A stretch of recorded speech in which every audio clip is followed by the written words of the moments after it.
heard quite a lot about that big announcement on Israel. What about the politics of it all, however? In Parliament, the Conservatives were highly critical. Let's speak now to the Shadow Home Secretary Chris Philp.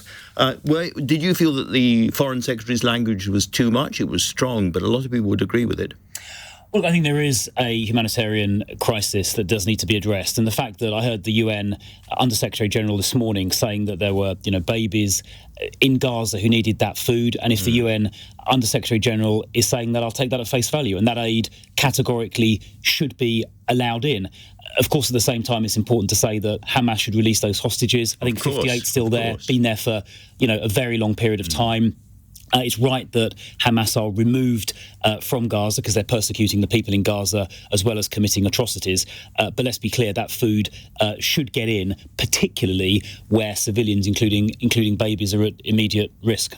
What about the announcement that we're going to suspend free trade talks? Well, I think, to be honest, it's a bit performative. I don't think it'll make a great deal of difference. What really matters here is, firstly, getting that aid in, secondly, releasing the hostages, thirdly, removing Hamas, and fourthly, getting a lasting peace, which means a two-state solution for Palestinians so that Israel can live peacefully side by side with the Palestinians. Now, we're obviously a long way away from that at the moment, but I think any indication that the Americans are beginning to push a little more in that direction is welcome, because ultimately it is the Americans who carry the most influence in this situation. Well, that's very interesting, because when you think of Britain, Canada, France, a lot of other countries now coming in behind them on that statement, and the United States now taking a different view.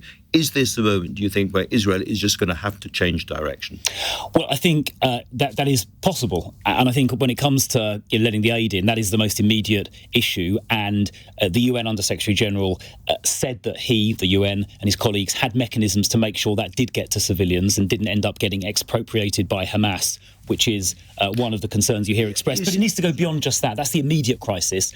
Ultimately, we do need to bring a durable peace about, which does mean releasing the hostages, removing Hamas, but also establishing a two-state solution. It's just, when I hear you talking like that, you don't sound a million miles away from what the government's saying, and yet your leader, Kemi Badenoch, says the Conservatives are the last line of defence for Israel in the House of Commons. Well, I mean, obviously, we, and I hope not just the Conservatives, but others, do support Israel's right to exist and to defend itself, and we stand but I hope this is not just us, I hope it's others, foursquare against terrorism, and Hamas is a terrorist organisation.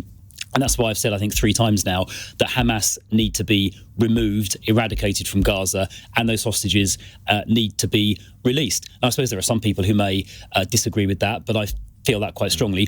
But I also feel that the aid needs to get in, and I also feel that there needs to be a two-state solution so that Palestinians have their own state. You can believe both of those things. You can believe, as I do, in Israel's right to exist and defend itself, and also believe that terrorism should be eradicated, and also believe the Palestinians deserve their own sovereign state. You can believe all of those things, and I do. And so do I, as it happens. And, of course, Gaza has deeply divided the left of British politics, causing endless political pain for the Labour Party. Could this announcement be the beginning of a healing moment? I'm joined now by the former Shadow Chancellor John McDonnell, outside the Labour whip, but perhaps in a healing mood, I don't know. What did you make of the announcement from David Lammy? And, in a way, particularly his language, which struck me as a big change.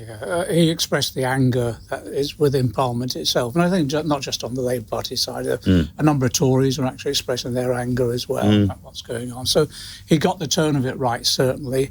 But they're relatively small steps. And much as we urge him to adopt those and get on with it, he also said if this doesn't work, we'll take firmer action. So when he was questioned about that, he wasn't particularly forthcoming, and that's really the next step. We need clarity on what's next, because up until now, Netanyahu's avoided virtually every commitment that he's been asked for. So, in terms of greater clarity, what people like you would be looking for is a complete ban on arms sales, including the parts for fighter jets, which we do still supply.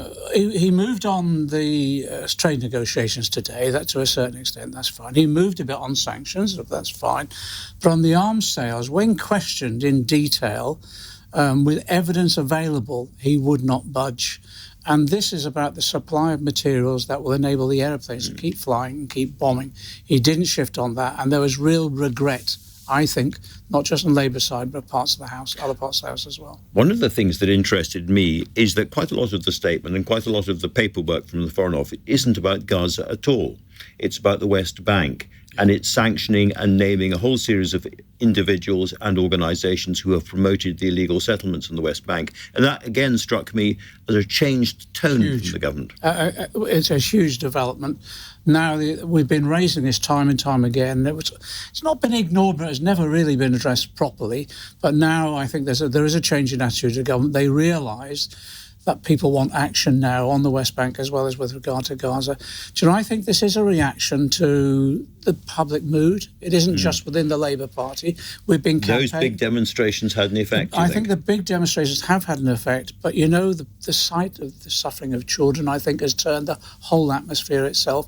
And listening to some of the British surgeons that are out there, and you hear what they're going through, I think people said, look, we can't tolerate this anymore, we've got to have action.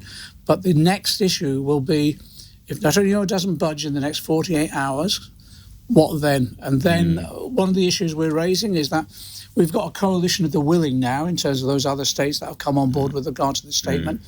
Do we start saying to the Israelis, if you're not going to deliver the aid, we're going to have to start delivering the aid, break the blockade ourselves, either by sea or by air?